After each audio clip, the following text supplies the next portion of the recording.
Magandang araw po. Ang topic natin ngayon, ating alamin kung magkano ang gastos sa buhos ng flooring na mga ground floor ito. Sa construction, ito yung term na slab on grade SOG. Marami kasing marami nag-react doon sa ibang video ko dahil kinukorek nila ako na SOG daw. Kaso lang madalas nakaalam SOG na yon, term na SOG na yan, yung lang talagang involved sa construction. Kaya ang ginagamit kong term, flooring. Ground floor ito, ground floor. Labor at saka materyales. Material and labor cost per square meter. Yung buhos nito, class A. Ang ginagamit kong estimate. Ito yung kanyang itong illustration, ito yung sample ng ito yung sample ng uh, 1 square meter. Ang deep na ginamit ko or kapal thickness ay 0.10 or 0.1 meters, 10 cm yan. Tapos yung width niya ay 1 meter, tapos length ay 1 meter din. Kaya 1 square meter siya. Taka per square meter tong competition na ito. Alamin natin kung sa materials muna tayo at saka ng presyo, kung magkano ang presyo ng materials. Ito yung materials natin. Ang cement, lahat ito approximate lang ito. 260 per bag, yung isang sako. Tapos yung buhangin natin, nasa 1,200 per cubic meter. Ang graba, ginamit ko 1,500 per cubic meter. Tapos yung deform bar na 6 meters, 10 mm, 10 mm yan. 150 isang piraso. Tapos yung tie wire na GI16, number 16, 70 per kilograms. Tapos yung tubig, hindi ko na to sinama, pinasuhan ko lang, kaso lang hindi man gaanong kalakihan yung nakuha, hindi ko na sinali sa pag-estimate. Nasa naman to siya, nasa 4 cubic lang may gamit nito. Kung 20, nasa 80 pesos lang. Pasok na sa miscellaneous yun. Tapos pati itong yung pinfill, yung balde. Ito yung nasa 100 isang piraso, bili ko noon sa junk shop. O at saka sa din sa pin center. Empty. Para gawing panukat. Ito na yung mga gamit sa magagastos kada isang square meter. Material quantity, price per square meter. Cement, 0.9 bag. Kada isang square meter yon, kulang-kulang isang sako sa class A. 260 isang sako, 9.9 times 260 equals 234 pesos kada isang square meter. Tapos sa sand, 0.05 cubic per bawat isang square meter. Multiply natin sa 1,200, nasa 60 pesos na halaga ng buhangin per square meter. Ayan, tapos yung gravel naman, kasama ng gravel bed nito. Ang gravel bed nito nasa 5 cm yung kapal or 0.05 meters. Kaya bawat per square meter kasama na yung sa concreting at sa gravel bed, gagamit na 0.15 cubic meter.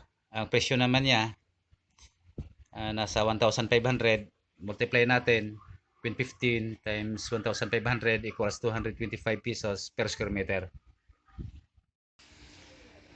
Sa bakal naman, itong deform bar natin at 10 mm, ang magagamit natin kada isang square meter na buhos, nasa 5.4 meters na bakal. Ang isang metro nasa 25 pesos yung bakal per meter.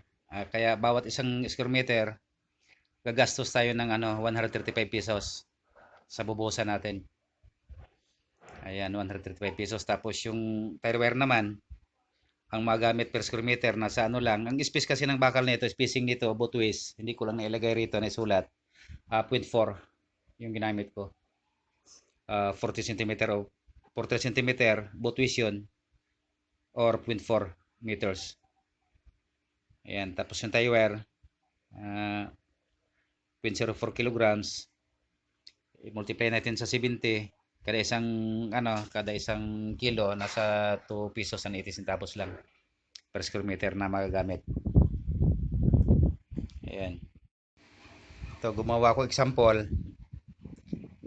Length na width niya ay 10 meters, tapos length niya ay 10 meters. 100 square meter. Tapos yung thickness naman niya ay thickness niya ay 0.1. Nasa ang cubic nito, nasa 10 cubic meter. Ayan, may example dito, may illustration tayo kung paano i-compute magkano maging presyo. Maya makikita nyo kung magkano ang presyo ng per square meter na labor at saka material.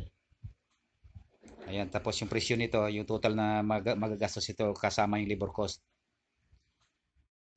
Itong cement natin, solution ito ng 100 square meter.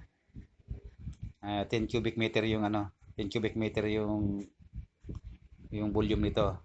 Ang cement niya, 9 bags per square meter, multiply natin sa 100, 90 bags.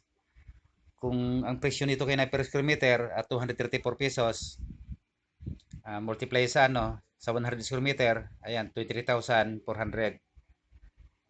ang magagastos sa simento. Tapos kung mag per bag naman tayo, ito na si babaw, 90 bags times 260 equals 23,400 din. Ganun din ang competition nun. Pero kung gusto nyo, pag per square meter, halimbawa, may gagawin kayo ng 60 square meter, ayan, pwede kayo mag per square meter para mas madaling i-compute. Ito na lang gamitin nyo na multiplier. Kasunod natin, ang sand. Galing pa rin sa 100 square meter pa rin. Ang sand natin ay 0.05 cubic meter per square meter. Multiply natin sa 100 equals 5 cubic meter. Ngayon, 60 pesos per square meter yung mga gamit. Multiply natin sa 100, 6,000 pesos na halaga ng buhangin ang mga gamit. Ayan, tapos kung 5 cubic naman times 1,200, kasi 1,200 yung presyo natin kanina, 6,000 pesos pa rin. Ayan. Tapos sa bakal, deform bar natin, 5.4 meters per square meter, multiply natin sa 100 square meter equals 540 linear meter lahat yung bakal natin. Ngayon 540 divide natin sa 6 meters yung gagamitin natin na commercial length. 6 meters equals 540 divided by 6 equals 90. 90 pieces na 90 pieces na 6 meters natin mm. Ngayon, per square meter natin, 135 pesos sa bakal, ay 100 square meter yun. 135, multiply natin sa 100, equals 13,500. Tapos kung gagamit tayo by pieces naman, multiply natin sa kanyang figure kanina, 90, multiply sa 150, equals 13,500. Ayan. Ayun, dito sa tie wire natin, ang magamit natin per square meter, 0.04 kilograms. Multiply natin sa 100 square meter, equals 4 kilograms magagamit natin.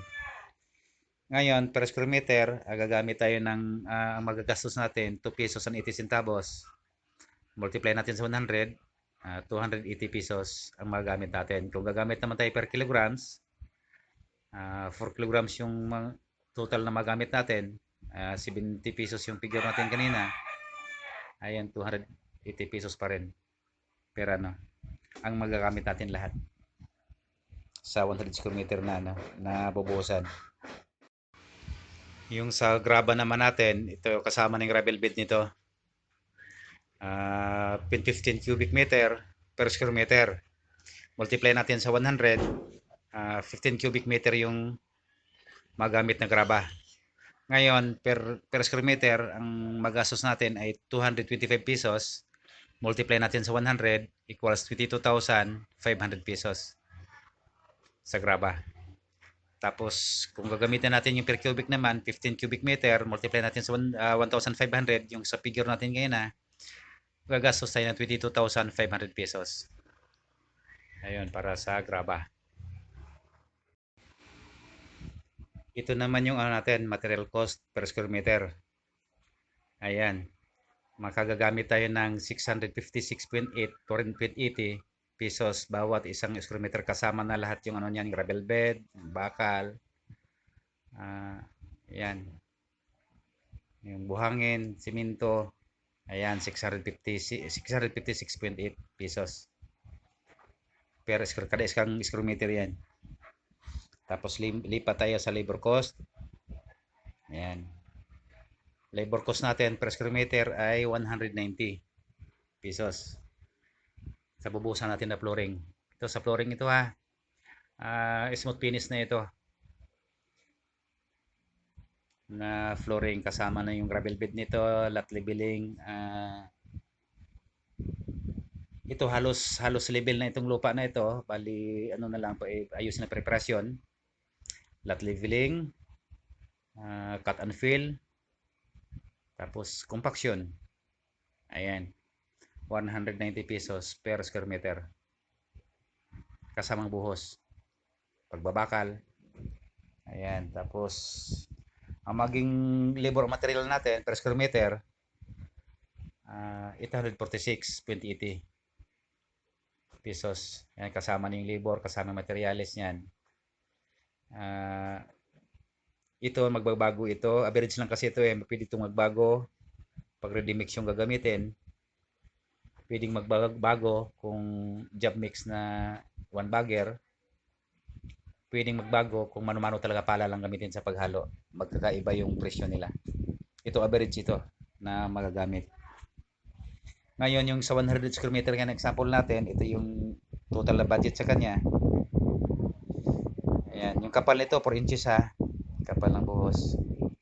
Ayan, for 100 square meter, yung floor area kanina, 846.80 multiply natin sa 100, 84,680 yung magastos natin. Ngayon, idagdag natin formworks. Hindi ko na kasi sinali yung formworks kasi yung ibang flooring kasi nasa loob ng bahay. Hindi na kailangan ng minimal na lang masyado yung formworks na yon. Ito para ito sa 100 square meter. Labor material, 2,320. Kasama materials nito. Saglit na kasi formahan to. Yan, 2,320 pesos. Ang total na budget nito hindi pa kasama yung formworks, ay 84,680 labor at saka materials. Ayan, maraming salamat.